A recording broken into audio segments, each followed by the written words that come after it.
जवान अफसर जेसीओ सबको समझ आ गई थी। उनका कहना ये था कि अगर औरत को छेड़ा, बच्चे को छेड़ा, कुछ दुरुपयोग किया, लूट मार की, तो मेरे से बुरा इंसान आपको नहीं मिलेगा। मेरे रैंक का मेरे साथी, मेरा बड़ा गहरा दोस्त, उसका नाम था अरुण खेतरपाल जी। खेतरपाल की इस लड़ाई में चौथे पैटर्न टैंक को गिराते गिराते मौत हो गई। अच्छा जी। और इनको परमवीर चक्र से नवाजा गया।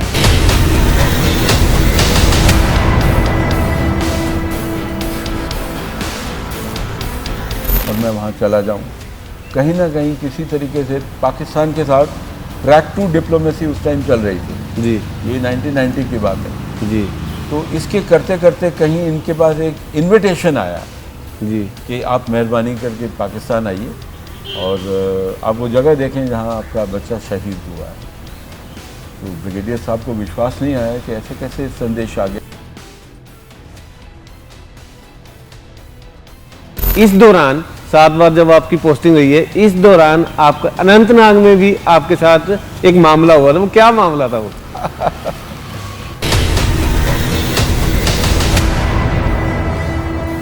मैंने कहा डॉक्टर साहब नुकसान क्या हुआ है? कि सर आपकी ब्लीडिंग तो आप खुद ही देख रहे हो, आपकी हड्डियां टूट गई हैं।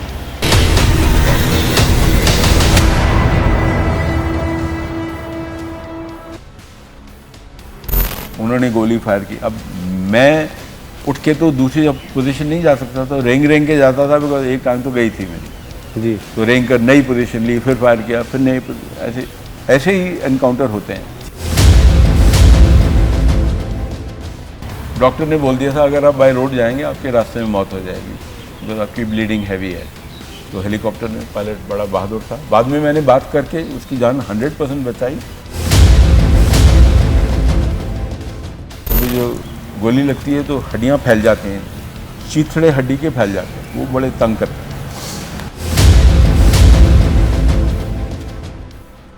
जय हिंद के लिए कभी ठंड में ठिठुर कर देख लेना, कभी तपती धूप में जलकर देख लेना, कैसे होती है मुल्क की हिफाजत, कभी सरहद पर चलकर देख लेना।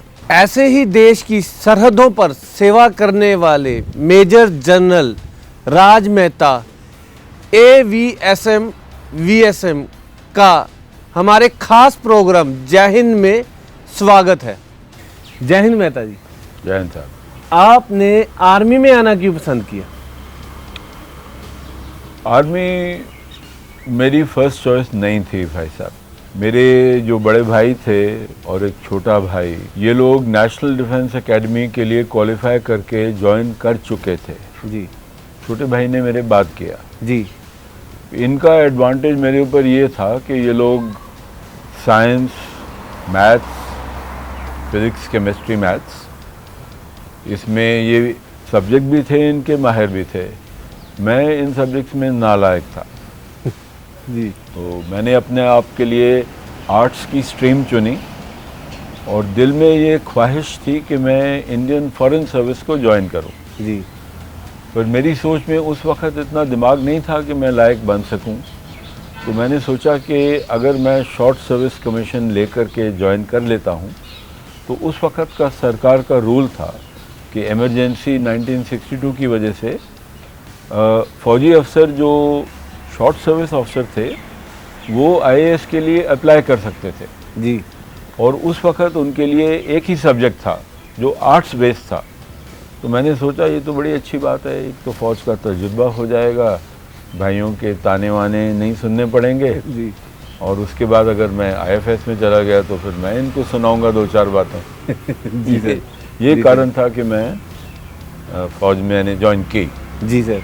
जब आर्मी में आए तो उस समय जंग का दौर आया, तो कौन सी जंग में आप शामिल हुए और कोई ऐसा एक्सपीरियंस जो आपको लगता हो कि उस समय आपने किया उस जंग के लिए?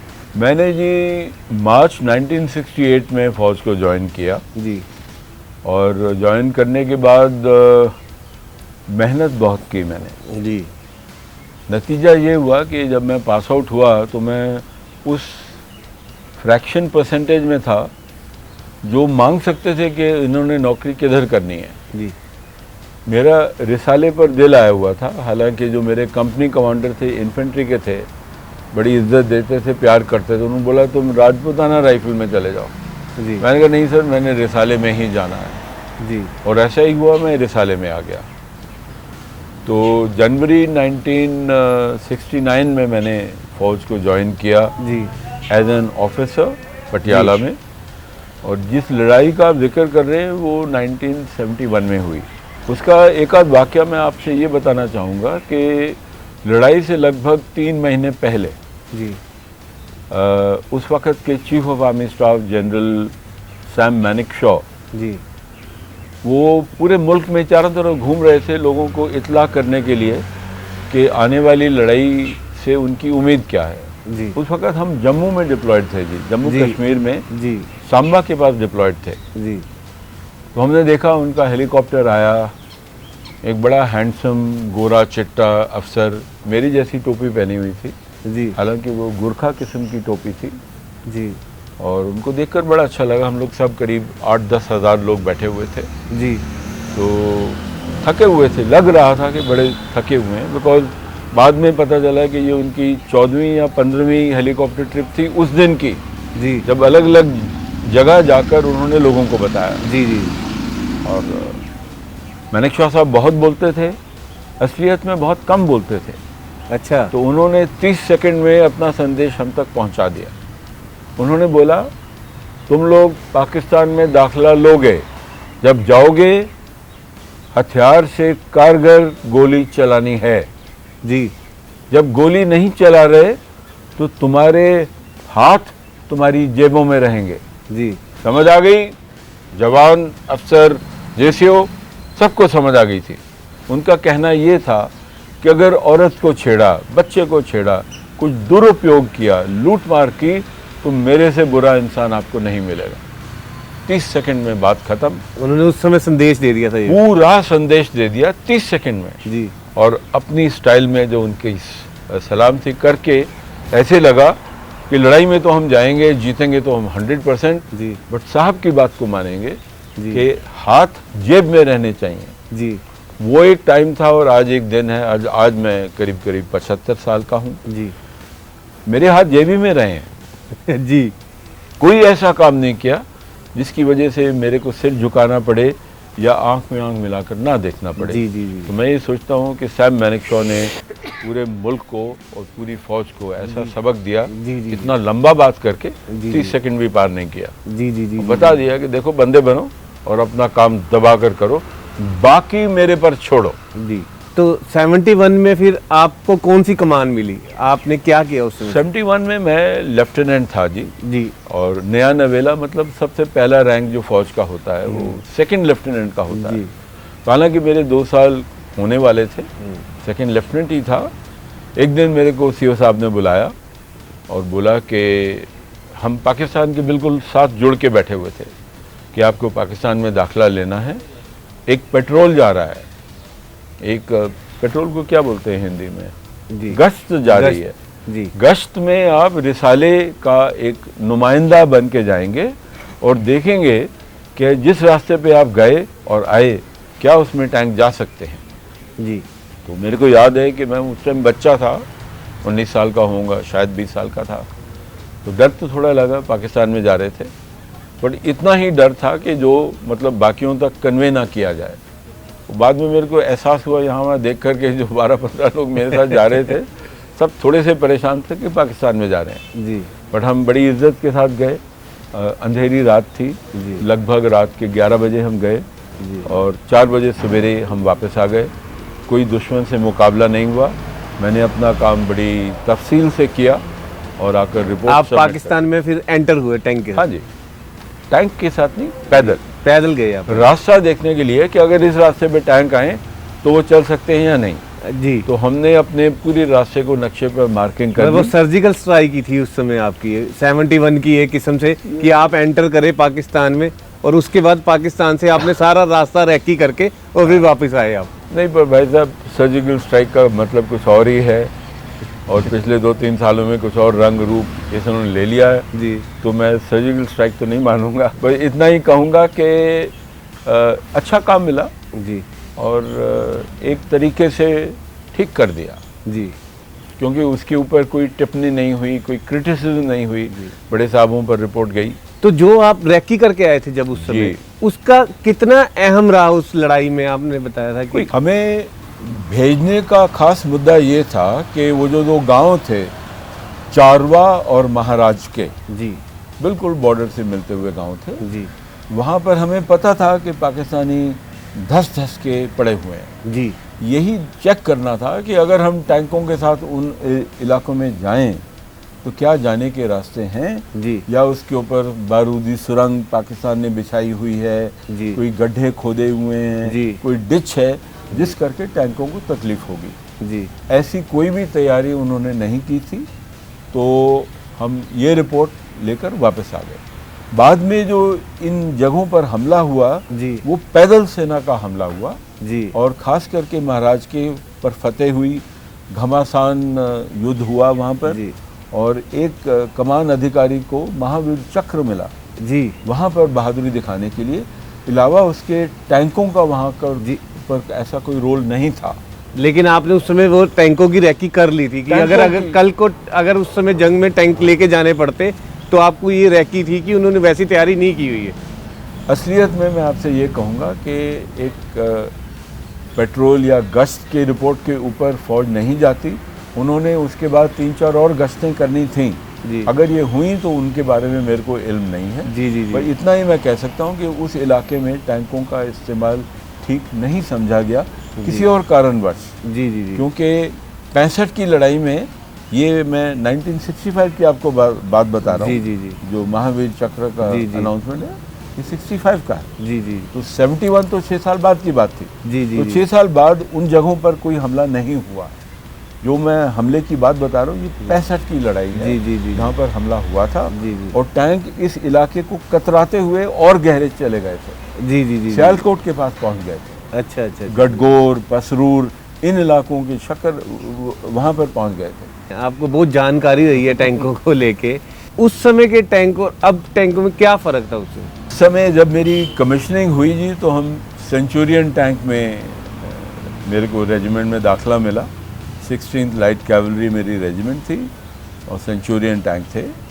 सेंचुरियन टैंकों ने 65 की लड़ाई में और 71 की लड़ाई में इतिहास नया लिख दिया जी। बहुत काबिल और बहुत अच्छा टैंक था, जिसमें लड़ाई लड़ करके ऐसा लगता था कि भाई जीतना ही है, हार नहीं लिखी हुई। जो दुश्मन के टैंक थे हमारे सामने 65 में और 71, वो पैटर्न टैंक थे, और वो भी अच्छे टैंक माने जाते थे। चलाने वाले थोड़े कमज़ोर थे जी टैंक अच्छा था। पाकिस्तानियों में वो गुर्दा, वो दम, वो काबिलियत, वो सहनशीलता, वो मेहनत नहीं थी। हमारे कमान अधिकारियों ने हमारे हाथ पैर तोड़ दिए थे, इतना रिहर्सल कराकर टैंक के ऊपर कि आदमी कई बार परेशान होकर उनको छोटी मोटी गाली भी दे देता था। बट ऐसी बातों ने बहुत हमें हौसला दिया, इज़्ज़त दी, शोहरत दी।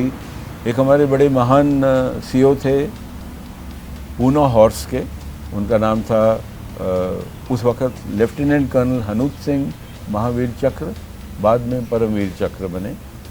71 की लड़ाई में शकरगढ़ के इलाके में इन्होंने बेहतरीन काम किया, और इनका एक छोटा चूजा था जी मेरे रैंक का, मेरे साथी, मेरा बड़ा गहरा दोस्त, उसका नाम था अरुण खेतरपाल। जी खेतरपाल की इस लड़ाई में चौथे पैटर्न टैंक को गिराते गिराते मौत हो गई, अच्छा जी और इनको जी। परमवीर चक्र से नवाजा गया। जी बहुत हैंडसम, बहुत काबिल, बहुत ऊंचे दर्जे का इंसान था, जिसने लड़ाई के कुछ महीने पहले मेरे को बताया था एक पार्टी के दौरान कि राजेंद्र, मेरा नाम राज मेहता है, राजेंद्र आने वाली लड़ाई में एक तो मेरे को बड़ा इनाम मिलने वाला है, एक मैं जिंदा वापस नहीं आऊँगा। अच्छा, उन्होंने पहले ही आपसे पार्टी में बोल दिया? बार में पार्टी चल रही थी संगरूर में, पूना हॉर्स का बड़ा दिन था, तो मैं वहाँ शरीक हुआ था क्योंकि ये मेरे दोस्त थे, इन्होंने ही बुलाया था। हंसी मजाक में बोल गए लोगों ने, हंसी मजाक में बात टाल दी। तो मैं शराब तब नहीं पीता था, आज भी नहीं पीता, ये बात मेरे को याद रही। और जब उनका आखिरी रेडियो पर मैसेज आया, जब इनको बोला गया कि तेरे टैंक को आग लग गई, तू पीछे हट जा, इन्होंने बोला सीओ साहब ने बोल रखा है कि पीछे मत हटो, मैं नहीं हटूंगा, इन हरामजादों को मार के रहूंगा। इसके चंद सेकंड बाद मैं उनकी रेडियो की बातचीत सुन रहा था। जी। आपसे बताया हमारे टैंक ऐसे डिप्लॉयड थे सांबा के अगले इलाके में, जहां पूना हॉर्स हमसे करीब 15 किलोमीटर आगे था। जी। रेडियो डिस्टेंस 15 किलोमीटर, जी। घूम फिर के 60-70 किलोमीटर था। तो इनका आखिरी रेडियो मैसेज मैंने सुना जब इन्होंने बोला कि इन हरामजादों को मार के मैं तब तक नहीं हटूंगा जब तक इनको मार ना दूं, टैंक में आग लगी तो क्या हुआ। और इसके चंद सेकंड के बाद इनके ऊपर गोलाबारी हुई और इनकी मौत हो गई। मतलब जो टैंक आया, पाकिस्तानी टैंक, पैटर्न टैंक जिन्होंने फायर किया, वो राउंड टर्रेट में आकर टैंक के अंदर फटा और चंद सेकंड में इनको उतारा गया, नीचे लिटाया गया। इन्होंने एक गिलास पानी मांगा और चाय बनाते बनाते इनके लिए इनकी मौत हो गई। आप बहुत बहादुर इंसान, बहुत ऊंचे दर्जे का, परमवीर चक्र। सलूट है उनको। 21 मिले हैं जब से हिंदुस्तान आज़ाद हुआ है, उनमें विक्रम बत्रा भी है जी। और उनसे पहले अरुण खेतरपाल, पूना हॉर्स, परमवीर चक्र, मरणोपरांत। सलूट ही है उनको जी। गहरी सलूट, जितनी बार करें उतना कम है। ऐसे इंसान कम पैदा होते। गोरा, चिट्टा, स्मार्ट, हैंडसम, 6 फुट 3 कद। फादर इनके फौज के ब्रिगेडियर थे और इंजीनियर्स के थे वो शायद। और उनको बड़ा दिल थी, ख्वाहिश थी, अंदरूनी ख्वाहिश थी कि जिधर मेरे बेटे की मौत हुई, अगर नसीब खुले और मैं वहाँ चला जाऊँ। कहीं ना कहीं किसी तरीके से पाकिस्तान के साथ ट्रैक टू डिप्लोमेसी उस टाइम चल रही थी जी। ये 1990 की बात है जी। तो इसके करते करते कहीं इनके पास एक इनविटेशन आया जी। कि आप मेहरबानी करके पाकिस्तान आइए और आप वो जगह देखें जहां आपका बच्चा शहीद हुआ है। तो ब्रिगेडियर साहब को विश्वास नहीं आया कि ऐसे कैसे संदेश आ गया। फिर भी ये गए और वहाँ इनको एक पाकिस्तानी ब्रिगेडियर साहब मिले, उनका नाम दिमाग से उतर रहा है, ब्रिगेडियर हसन या ऐसे कुछ नाम था। बड़े अच्छे इंसान थे। तो उन्होंने बड़ी इज्जत से उनको सलामी के साथ रिसीव किया और इनको शकरगढ़ ले गए, जरपाल ले गए। जरपाल के पास इनकी मौत हुई थी जी। उस जगह पर खड़ा कर दिया जहाँ शहीद हुए थे वो। हाँ जी। वहाँ कुछ नहीं बोले, अपने घर ले गए, खातिरदारी हुई। पाकिस्तानी खातिरदारी ऊंचे दर्जे की मानी जाती है, हिंदुस्तान के बराबर मानी जाती है। ब्रिगेडियर साहब को इस वक्त थोड़ा वहम होने लगा था, कहीं ना कहीं कोई बात मेरे समझ नहीं आ रही। कौन सी बात नहीं समझ आ रही ये पता नहीं था। तो खैर खातिरदारी के बाद गिफ्ट्स का एक्सचेंज हुआ, वापस एयरपोर्ट लेकर आए। एयरपोर्ट पर लेकर आए तो इन्होंने सलामी दी और सलामी देते देते बोला, सर एक बात मैं आपसे बताने के लिए डर रहा था, पर आपके बेटे को मैंने ही मारा। ब्रिगेडियर साहब दंग हो गए बिल्कुल और दोनों ने एक दूसरे को सैल्यूट किया। सिपाही ऐसा ही करते हैं। उसने अपना काम किया, आपके बेटे ने अपना काम किया। बोला, सर ऐसा शहीद मैंने देखा नहीं। हमारे 3 टैंक गिरा दिए थे, मैं चौथा टैंक था। मेरी गोली उनको लगी, उनकी गोली मेरे टैंक पे लगी, दोनों टैंकों को आग लग गई। वो शहीद हो गया, मैं ज़िंदा हूँ और अल्लाह ताला ने मेरे को वो हिम्मत दी थी कि एक दिन आप आएंगे और मैं आपकी मेहमान नवाजी मैं करूँ। तो ये भी असली फ़ौज है जिस करके हमें इस झंडे को सलामी जितनी बार दें उतनी कम है। 7 बार जब आपकी पोस्टिंग हुई है, इस दौरान आपका अनंतनाग में भी आपके साथ एक मामला हुआ था। वो क्या मामला था वो? बताते हुए शर्म खाता हूँ, पर मैं सोचता हूँ कोई हर्ज भी नहीं है आपके सामने बताने का। 26 जनवरी का दिन था जी, 1998। मैं नया ब्रिगेडियर आया था, कमांडिंग 1 सेक्टर राष्ट्रीय राइफल्स। उस वक़्त वहाँ पर इन्फेंट्री बटालियन तो थी मेरे पास 3, अलावा इसके राष्ट्रीय राइफल्स की 2 बटालियन और दी गई थी। और एक सीआरपीएफ की बटालियन थी, एक शायद आईटीबीपी की थी। और मेरे पास करीब 5-1 हज़ार सैनिक थे, वो काफ़ी थे।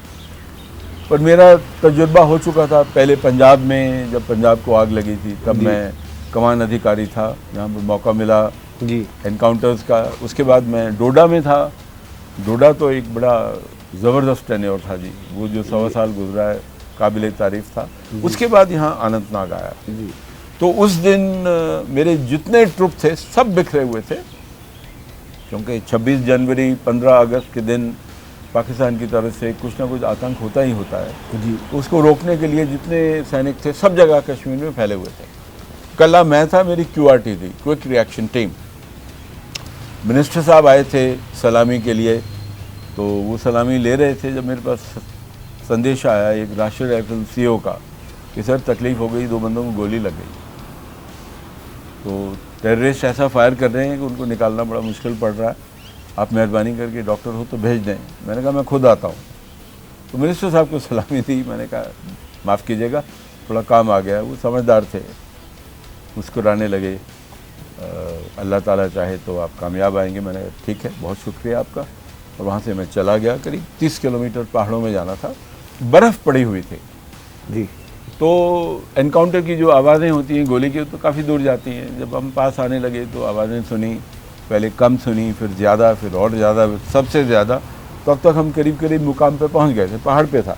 जी और सीओ साहब ने बताया था कि सर नीचे जो गलियां हैं, नदी नीचे बह रही है, घने जंगल हैं, वहाँ से फायर कर रहे हैं।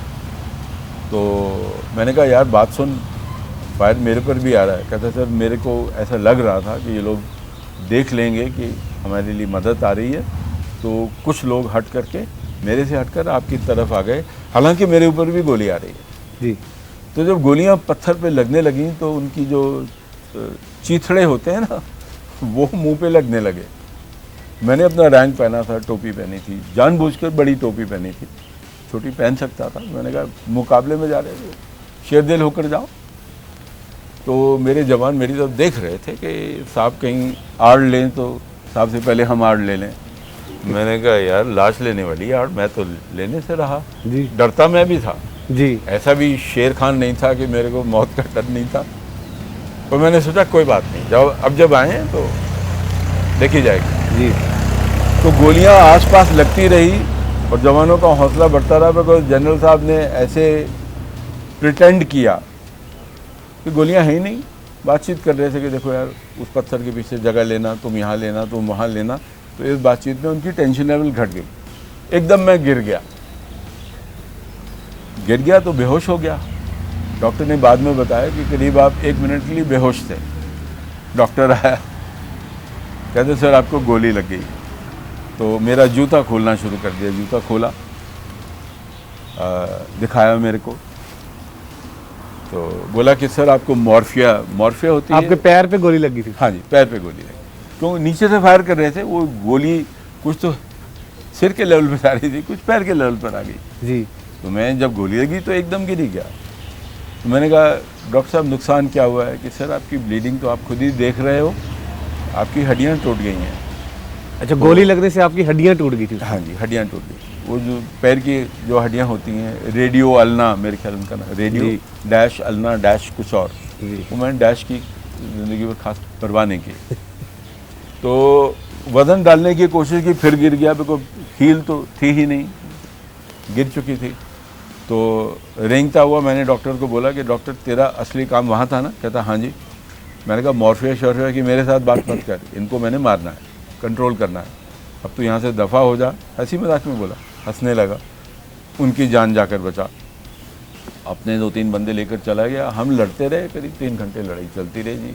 उन्होंने गोली फायर की। अब मैं उठ के तो दूसरी पोजीशन नहीं जा सकता था, रेंग के जाता था, बिकॉज एक टाइम तो गई थी मेरी जी। तो रेंग कर नई पोजीशन ली, फिर फायर किया, फिर नई, ऐसे ही एनकाउंटर होते हैं जी। शाम तक हमने इनके बंदे ढेर कर दिए थे। एक बंदे की खूनी फिरन मिली वहाँ पर, बाकी उनकी तो लाशें मिल गई। खूनी फिरन का मतलब उसको भी गोली लगी थी, बट वो उसको उठा कर ले गए जी। आसपास 1-2 होस्टाइल गांव थे, तो गांव वाले इन चीज़ों पर निगाह रखते हैं, हो सकता है मदद की हो। इन द मीन टाइम वो जो लड़के हम बचाने चले थे उनकी तो मौत हो चुकी थी। अच्छा। डॉक्टर वहाँ कुछ नहीं कर सके, बट जो 2 और घायल थे उनको मदद की। फिर हमारे पास वापस आए, तब तक अंधेरा हो गया था। तो लोग परेशान थे कि सर वापस चलें, नहीं तो हेलीकॉप्टर अंधेरे में उड़ने का हुक्म नहीं है। कश्मीर में 2 बजे के बाद हवाई जहाज उड़ नहीं सकते। जी जो पास है अपना बनिहाल का जो पास है वो 12 बजे तक क्रॉस करना होता है। जी विद इन द वैली 2 बजे के बाद उड़ना अलाउड नहीं है। 6 बज चुके थे। पायलट थोड़ा घबराया हुआ था, तो पायलट को मैंने बोला हौसला रख साले, तेरे को कुछ नहीं होने वाला, जिम्मेवारी मेरी है, मैं सीनियर अफसर तेरे को लिखा हुआ दे रहा हूँ, मेरी जान बचा, मेरे को ले चल। डॉक्टर ने बोल दिया था अगर आप बाय रोड जाएंगे आपके रास्ते में मौत हो जाएगी, बिकॉज आपकी ब्लीडिंग हैवी है। तो हेलीकॉप्टर में पायलट बड़ा बहादुर था। बाद में मैंने बात करके उसकी जान 100% बचाई। उसको मैंने एक खत लिखा कह करके कि ऐसा बहादुर मैंने तो नहीं देखा, तो उसको इज्जत मिली। जी और जब हॉस्पिटल में गया तो डॉक्टर लालटेन टॉर्च लेकर के लैंड करवाया, बिकॉज रात को लैंडिंग अलाउड नहीं है हेलीकॉप्टर। जी लैंड करवाए, बड़े खुश थे, हालांकि चेहरे पर खुशी दिखाई नहीं। तो मैंने उनको बता दिया देखो भाई मैं बहुत परेशान करने वाला बंदा हूँ, मेरी टांग चोरी चुप के नहीं काट सकते, काटोगे तो मेरे से पूछ के काटोगे। जी तो ऐसे पेशेंट कम ही आते हैं जो डॉक्टरों को गाली देते हैं या डॉक्टर किस ये सुनाई करते हैं। काबिल थे, बड़े लायक और काबिल।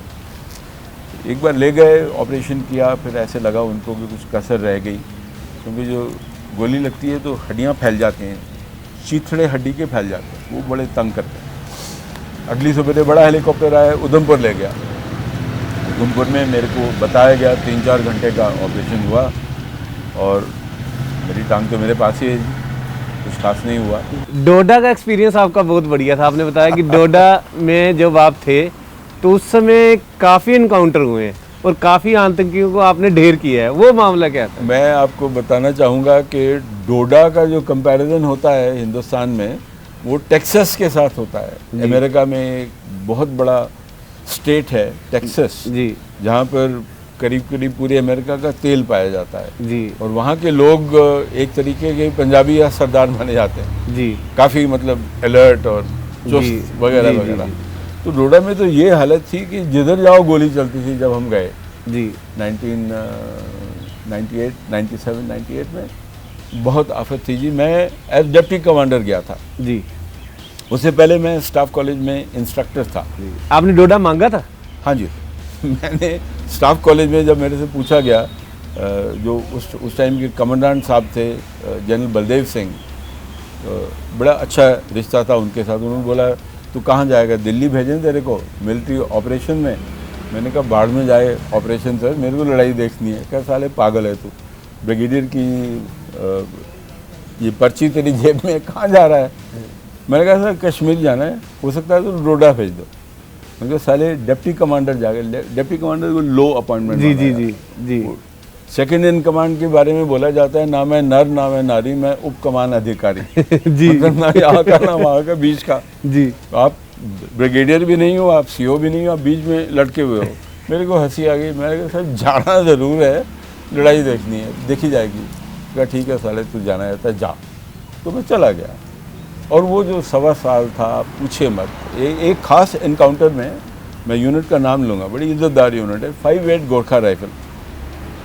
इनके उस टाइम के सीओ कर्नल बाली थे और मेरे से परेशान थे, बिकॉज हर एक एनकाउंटर में मैं इनके साथ जुड़ जाता था जी और एनकाउंटर में हिस्सा लेता था। तो और मैं उनसे ज़्यादा फिट था, मतलब वो गोरखा के सीओ थे उस टाइम, मैं काफ़ी लड़ाका था, ज़्यादा फिट था। तो पहाड़ों पे मैं जल्दी चढ़ूँ उतरूँ ज़्यादा जल्दी। कहते थे सर आप मेरे जवानों के सामने नाक कटवा दे। मैं चुप, फालतू बातें मत कर। यूनिट बड़ी अच्छी, बहुत ज़बरदस्त थी। तो एक मुकाबले में भाई साहब हमने 25 का, मेरे पास खबर आई थी जी। मैं उस टाइम ऑफिशिएटिंग कमांडर था। तो कमांडर साहब थे, वो परेशान थे। उन्होंने कहा साले जब तू जाता है कहने की गोलियाँ चलती, मैं जा रहा हूँ छुट्टी। तो छुट्टी गए और पुलिस ने मेरे को रिंग अप कर दिया, टेलीफोन कर दिया। बड़े अच्छे इज्जतदार एसएसपी थे।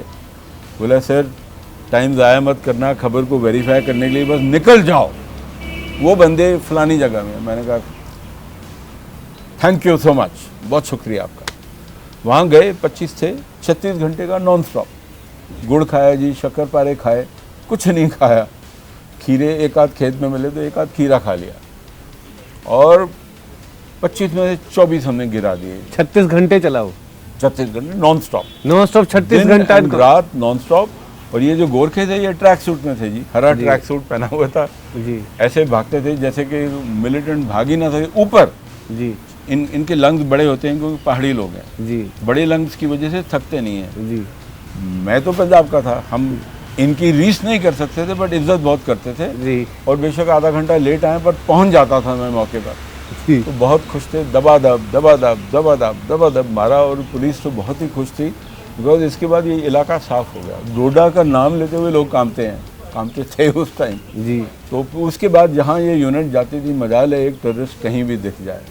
तो 25 टेररिस्ट में से 24 को आपने ढेर कर दिया? नहीं मैंने नहीं किया जी, आपकी रेजिमेंट? मैं उस टाइम ऑफिशिएटिंग कमांडर था, पलटन ने ढेर किया जी। पलटन ने पूरा जी 25-30 कंपनी हमने लगा दी थी, अलग अलग बाकी यूनिटें भी थी वो भी बड़ी काबिल थी, तो अलग अलग लगाने का मेरा काम था जी। और मारना इनके इलाके में था तो इन्होंने ही मारा, किसी और ने एक भी कंट्रीब्यूट नहीं किया बिकॉज इन्हीं के एरिया के थे जी। और ये गोरखे जालिम थे, बहुत काबिल थे। तो आपको जंग का ही क्यों हमेशा शौक रहता था कि मेरे को लड़ाई में जाना ही जाना है? एक तो आप मेरी ताकत कह लीजिए या कमज़ोरी कह लीजिए कि हूँ मैं पंजाबी जी। हमारे ही दादे परदादों ने सिकंदर आजम को 2500 साल पहले जेलम में जी शिकस्त दी थी, बड़ी पोरस वाली जो लड़ाई थी। कुछ लोग कहते हैं हम हार गए, कुछ लोग कहते हैं हम जीत गए, सब लोग कहते हैं कि लड़ाई बड़ी ज़बरदस्त थी जी। तो तब की जीनदारी है भाई साहब, ऐसे तो सब पंजाबियों में होता, मैं कोई खास ऐसा पंजाबी नहीं जी। बाकियों जैसे मैं भी आप मानते हैं कि पंजाबी जो कौम है एक लड़ाकू कौम भी है और देश के लिए मरने के लिए हमेशा तैयार रहती है। अभी मैंने गोरखों का नाम लिया, फिर आप मेरे से बंगाली पूछिए, गुजराती पूछिए, उड़िया पूछिए, महार पूछिए, जब तक आपने हिंदुस्तान फौज का रैंक पहना है वो सबसे बड़ा कवच तो वो है। अब बाकी आप किस फांक में आते हैं ये बात इतनी ज़रूरी नहीं है जी। मैंने तो किसी कमज़ोर या बुज़दिल इंसान को देखा ही नहीं, बेशक डोगरा हो, गोरखा हो, राजपूत हो, आर्मर्ड कोर का हो, कहीं का हो। मैंने आपको किससे बताएं, ये बत्रा इन्फेंट्री का था, विक्रम बत्रा, इनके भाई को मैं जानता हूँ, इनकी मदर को मैं जानता हूँ, फादर को मैं सलामी देता हूँ और इनकी तो मैं इज्जत करता ही करता हूँ जी जी। तो ये सब फैले हुए हैं जी। हिंदुस्तान आर्मी ये जो फौज है, जय हिंद का मतलब क्या हुआ, खत्म हो गई बात। आपका पूरा प्रोग्राम जय हिंद के बारे में है जी। मुल्क मजबूत है, फौज मजबूत है, army, navy, air force in order of seniority. इनमें कमज़ोर कौन है? कोई भी नहीं, कोई भी नहीं। ये थे राज मेहता जी जिन्होंने बताया कि कैसे एक फौजी देश के लिए हर समय मर मिटने को तैयार रहता है। ऐसे ही देखते रहिए हमारा खास प्रोग्राम जय हिंद।